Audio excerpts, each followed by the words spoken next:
Friday, May the 6th, 2011, TGIF here on the Exchange. You would not believe, if you missed yesterday's show, you were missing something, because we had Dr. Mary Beth Mudd on, and we're going to have her back, because that was a fascinating program on Zeltic, I believe was the name. Freeze your fat, get rid of it.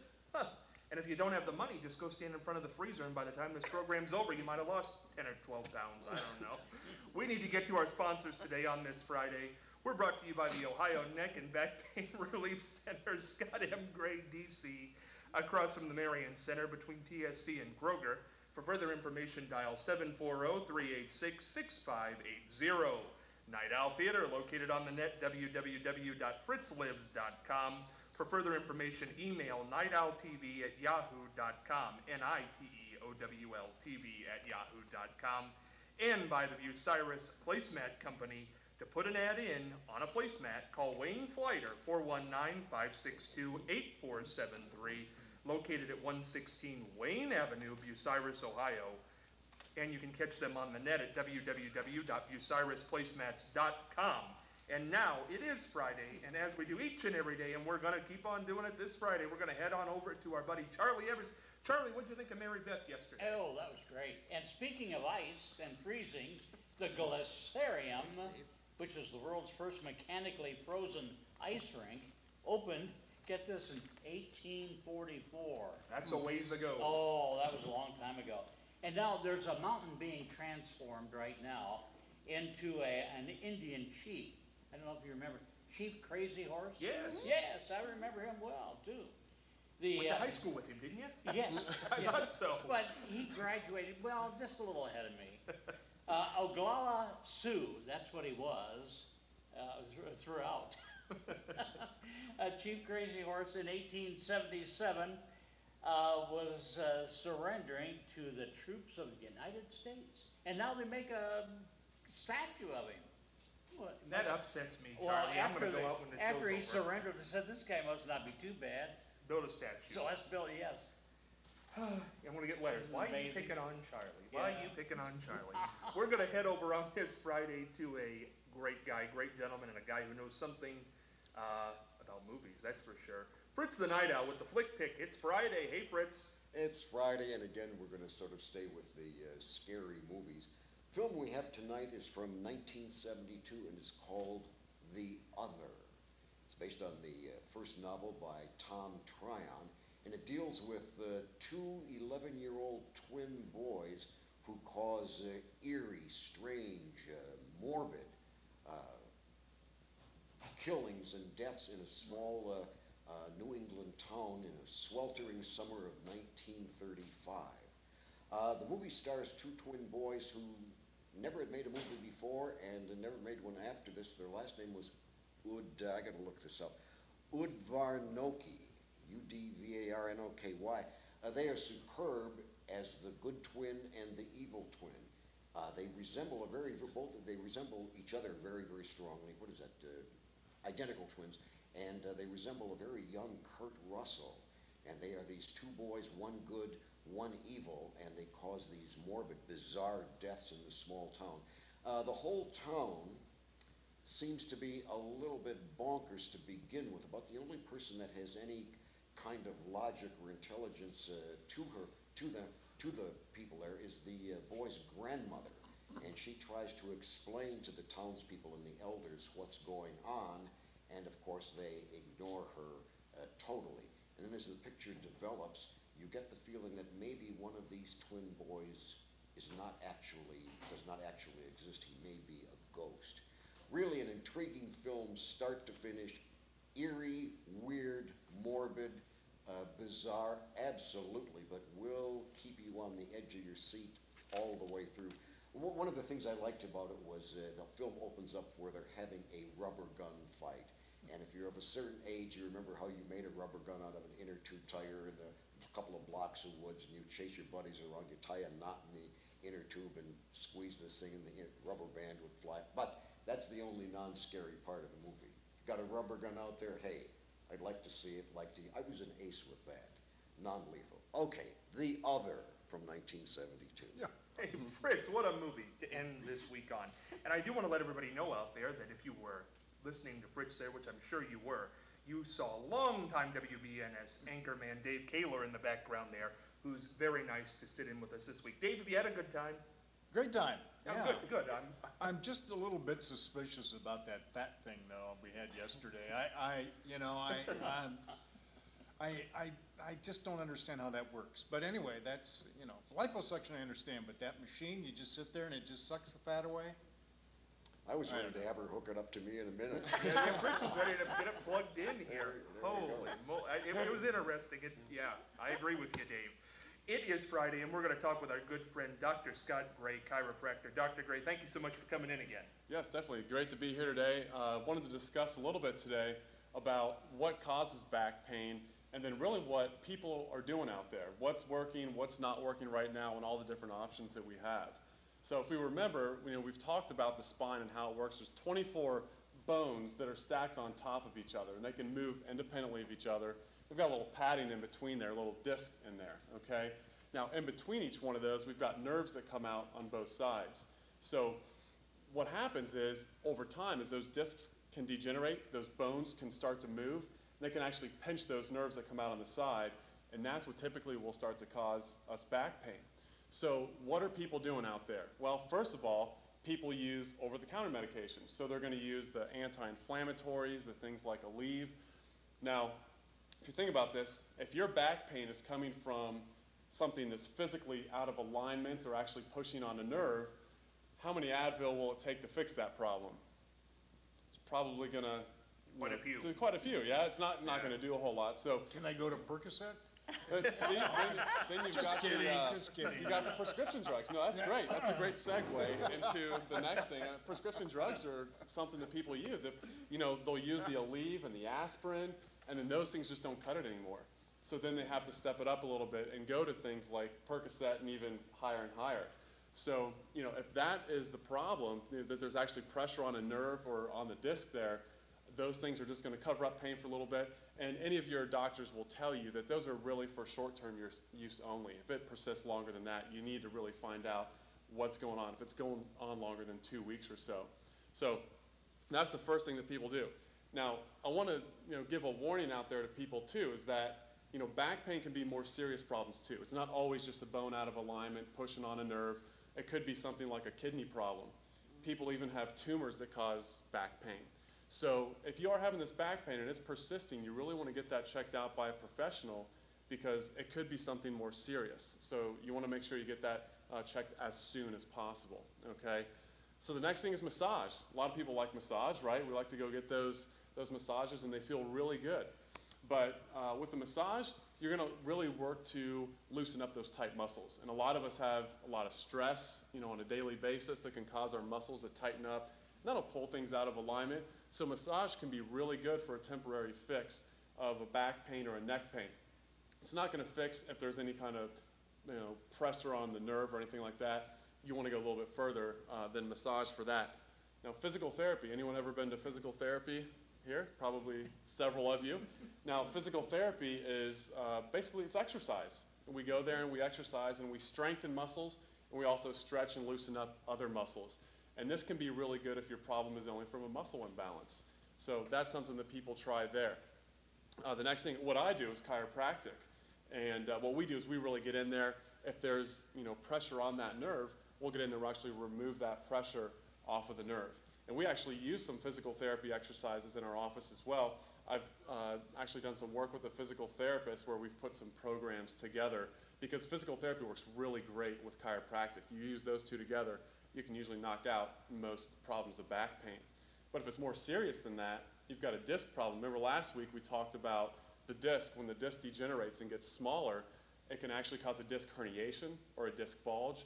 That's where we use non-surgical spinal decompression. That will help to heal that disc. Okay, so non-surgical spinal decompression is really good for that. We do that at our office as well. Now, if it's past that, then that's when people go in for surgery. And typically, we're kind of that last defense against people going to get surgery. That's really that last-ditch effort. And any of your surgeons will tell you that as well, is that If you've tried everything and nothing's working, that's when you go and actually get surgery done for your back or neck, okay? Anyone ever had acupuncture done in here before? I hear it's a cure for everything, though. There's a lot of different things that it can help with, from people wanting to stop smoking, people wanting to eliminate back pain, people wanting to eliminate headaches. Acupuncture works for a lot of different things. It's amazing how it works. When I was in school, my radiology teacher, my x-ray and MRI teacher, was doing some research out at Harvard. And what they were finding is they were actually doing research when they did acupuncture in people's different areas of their body, they were scanning the brain to see what it was doing. And they found out that it really does activate certain areas of the brain and can make a change in our physiology. So they're actually starting to get some hardcore science behind acupuncture now. So it does work well for a lot of different problems. But again, if you do have some kind of disc degeneration, if you have a bone out of place, nerve pressure, it's not going to do a whole lot for that.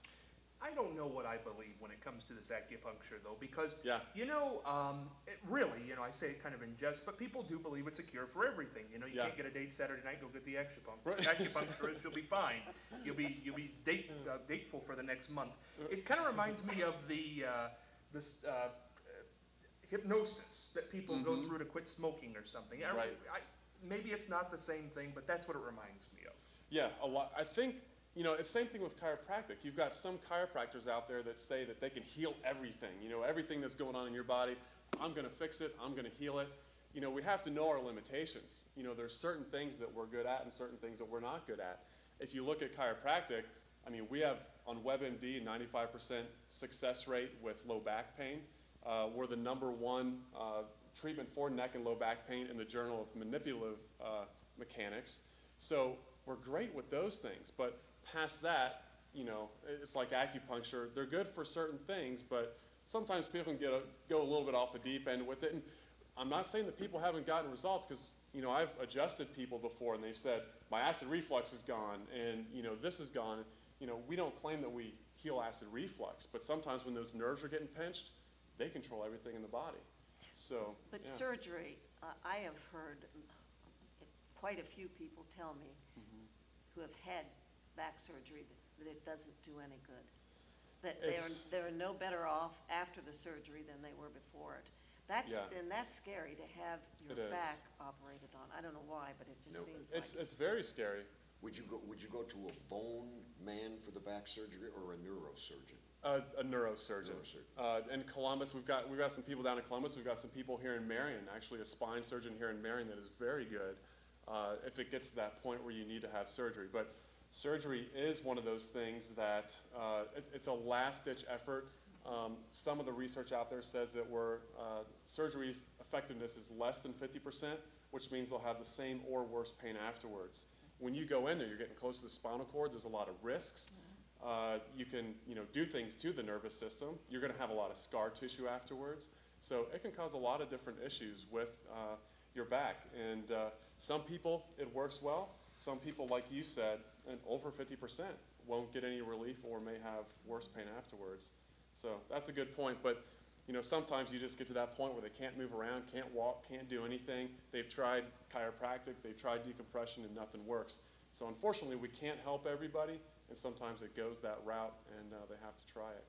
Now, the area where the bones are rubbing against each other, that material that normally keeps them apart, can that be replaced artificially, or once it's gone, is it gone? There's a lot of experimental procedures out there right now. Surgeons are doing more with working on replacing the disc in there, actually a disc replacement. So there's different ways that they do that. Not every surgeon is going to do those types of procedures, and they don't really know the effectiveness of it now because it's more of a new procedure that's out there. I think the back is a very interesting area to study. I would think it would probably be one of the most predominant areas to go into right now. I mean, people are hurting their back all the time Yes. and, Yeah. and getting treated for it. Definitely. People have back pain all the time, every day, because the fact is we have to use our backs. You know, when we lift anything, when we bend, when we twist, when we, you know, go and get the groceries, when we put the kids in the car, when we, you know, are at work standing all day, it's going to have an effect on our back. When we're sitting there on the computer, it's going to have an effect on our neck and our back. So we always have to use our back. And the thing is, we only get one. So you know, if we have a back problem, our back goes out, you know, we can get a new kidney, we can get a new liver, we can get new teeth, we can, you know, suck the fat off with a freezing machine. You know, there's all kinds of stuff that you can do. But Where'd you hear that? just rumors going around. But you know, when it comes to the back, if your back goes out, if you lose a disc and you get bone on bone, you're stuck. There's no replacement for that. There's no way to do that. Let me play kind of a devil's advocate in this situation. I've gone to a chiropractor and it works, except you have to keep going back over and over and over and over again. There's nothing that, in other words, after 6 treatments in a couple of months, I had to go back again. Exactly. Because it gets out of line. Yep, and that's one of the biggest questions I get. People say, once I go to a chiropractor, I always have to go back. And you know, you're exactly right with that. And that's the thing that not a lot of chiropractors are going to tell you. Because think about it, you know, did you ever go to the dentist and they say, okay, we're going to clean your teeth this time, but after this, just wait till they fall out and we'll see you then. You know, have you ever been to an eye doctor where they check your eyes once and say, oh, just come back when you're blind? You know, they're not going to do that. All doctors are going to make sure that they take care of your health and do proper checkups with you. And what we do as chiropractors is, depending on the severity of the problem, is, you know, we may do an intense phase of care to get them back into alignment again. Then we want to stabilize that so that it lasts a long time, and then do some maintenance. And that's when we get to the point where, you know, if people need to get adjusted once a month, once every couple months to make sure that they stay in alignment, that's what we do. Because your back's always going to go out. You're always going to have issues with it. And it's, you know, I use the analogy too of thinking about someone that goes to the gym. You know, if we go to the gym, we've probably all gone to the gym before. We work out on the treadmill, lift some weights, do those types of things. Have we ever gone there and we go that first time, we go in there and do an hour workout, and then we come out thinking we're going to look like Mr. or Mrs. Olympia? You know, probably not going to happen, right?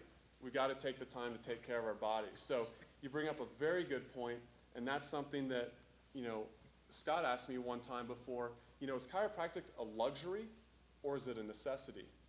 And with what I know about the spine and how it degenerates, I believe it's a necessity. And that's what I teach people. And people can, you know, it's their body. They can make the decision on when they want to go into the chiropractor and get their spine adjusted. But yes, that is true that you do have to maintain your spine, just like we have to brush our teeth, just like we have to take care of all the different parts of our body. You know, the interesting thing, Doctor, that I have found, and why I asked you that question a few weeks ago about luxury or is it a necessity, is that, as Dave said, you have to keep going back. But with any of the other things that you mentioned, a dentist, working out, so on and so forth, there is a point where you could probably stop and say, my teeth probably aren't going to fall out tomorrow. I see people get very dependent on their chiropractor, that if I don't go Wednesday, I'm going to be in big trouble Thursday. Why is that? Is that mine? Well, that's an awesome question, because here's what happens. When do people typically do something about their back? Do they do it preventatively, or do they wait until they hurt? Wait. Yeah. We wait until we hurt. And that's human nature. You know, that's just how we all do it.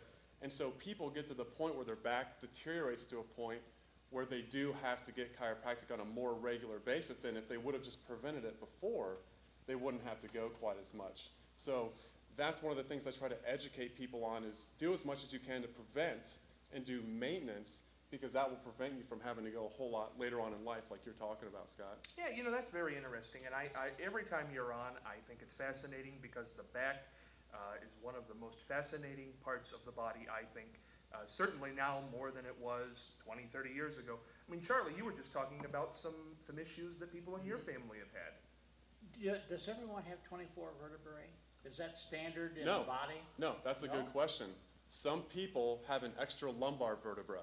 So when you're born, your sacrum is actually 5 different bones that fuse together to become one tailbone, one sacrum, okay?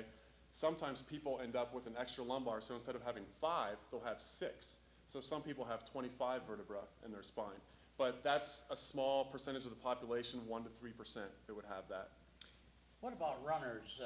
Maybe just getting into training again for some runs this year, and their back starts hurting. What should they do? There's a lot of different things you can do, especially if you're running, is doing your stretches before and after you go out to run. Is that important, stretching before you run? Definitely, yes, because you don't want to go out there and just start using those muscles without getting them stretch out ahead of time, you're going to be much more prone to injury if you do that. So doing the stretching before and after, a lot of people don't do it afterwards. And doing it afterwards is also very good to make sure that you don't injure yourself. So that's the most simple way to prevent problems. Exercises, when you lie flat on your back and you put your legs up, and this tenses up, and that helps your back, doesn't it? Yes, it does. Yeah, getting the strong ab muscles, that's part of your core muscles. Those are the ones that you want strong. And typically in Americans, our abs are weak. Just because of our lifestyle, the way that we sit to work at the computer or, you know, watch TV, eat dinner, sit here like we are now, it creates weak ab muscles. So that is very important. I think that's what my problem is. I should be doing that more often. Yeah. And I don't. A lot of us, I don't. and that's why I'm always out there educating Yeah. people, because we forget. You know, we get busy. Yeah.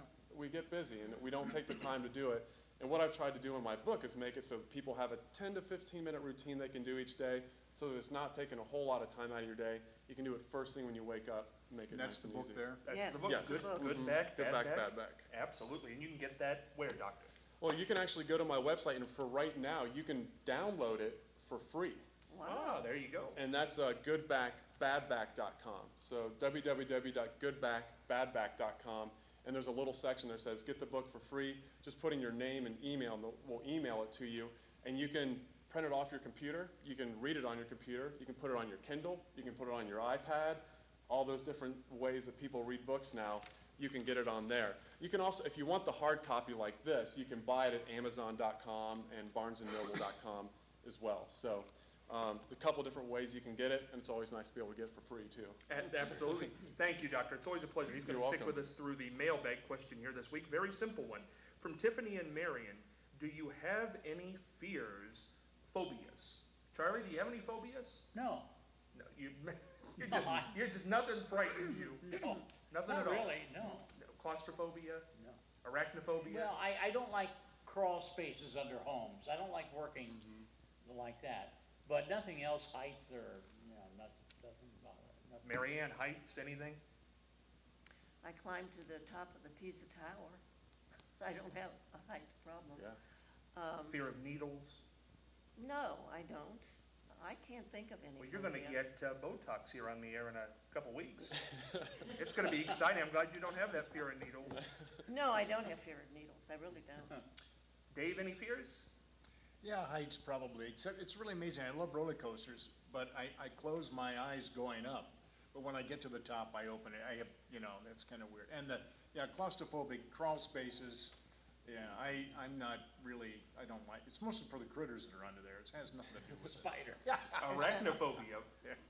Fritz, what do you think? No, I'm mildly claustrophobic. If I've got to sit between two people on an airplane and it's more than an hour flight, I'm edgy and nervous. And I that's don't like that either. Likewise, theater. Notice where I'm sitting at this table on the end, and I do try to avoid tight places and not being in big crowds and things like that. So, not to the point that I go bonkers over it. I mean, if I've had to fly to Seattle, which is like the other side of the planet, but it was like 7-8 hours. But I mean, by the time I got off, I was really edgy simply because I got the middle seat, which I hate. I like the airplanes where there's two on one side, one on the other, and propellers. There you go. Doctor, any fears? Definitely claustrophobia. That's one that really gets me. I remember playing sardines as a kid where you really pack in and they're looking to find you. Yeah. That made my heart race doing that game. I couldn't do it. And being in places like a crawl space where you know you can't get out, or going under those tunnels where you actually go under the water, where the ocean or the water's above you, that scares me. That if that breaks, there's no getting out. That stuff scares me. How do you overcome it in your mind? Because obviously it happens where you get stuck in the center of two people on the airplane, or you have to go through.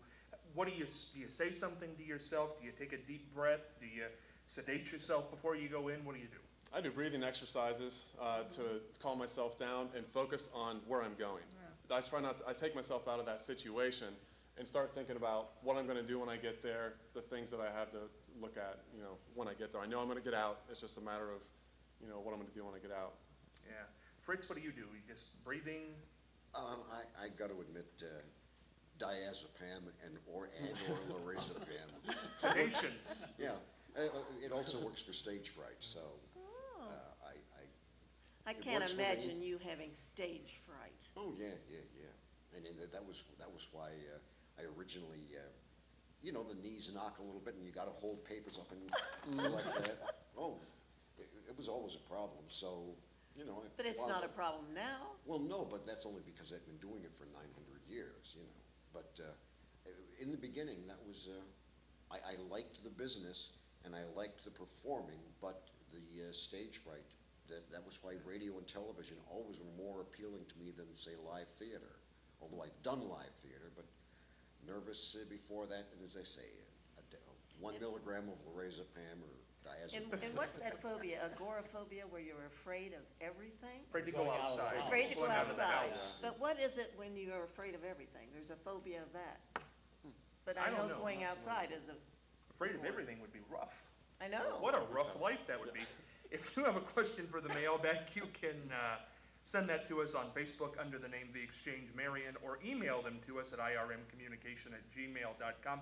Dave, it's been a pleasure to have you here. No, it's great. It's been fun. Yes, it's Every nice week. to see It's you. been an absolute thrill, and as we Very do, nice week. thank you. And as we do each and every Friday, now pull the camera over here on Charlie, because we like to do this every Friday with Charlie. Charlie, you know what I'm going for here. It's time for Charlie Evers' public announcement on men who shave their head. Charlie, Oh. speak. What do you think? of Men who shave their heads, Right here on Charlie. they need their head examined. What do they look There's like? nothing uglier than a man who shaves his head. I mean, it's bad enough if you're bald, naturally, but when you go about and shave your head, that is ridiculous.